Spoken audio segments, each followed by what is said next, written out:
வானிலே வாய் நேர்ந்தான். தூயோமாய் வந்தோம் துயிலெழப் பாடுவான்.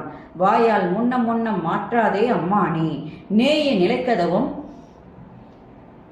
நீக்கேலோ ரெம்பாவாய். இது பாடல். இப்ப இந்த பாடலுக்கான விளக்கம்.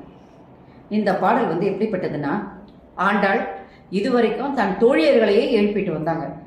இந்த பாடல்ல வாயிற்காப்பவனை எழுப்புகின்றார்கள். கோயில் முன் சென்று அங்குள்ள வாயிற்காப்பவனை எழுப்புகின்றார்கள்.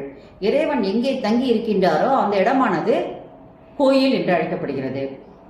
இப்போ இந்த பாடல்ல வாயிற்காப்பவனை எழுப்புவதாக வருகின்ற இந்த பாடல், முதல்ல அதனுடைய விளக்கத்தை பாருங்க.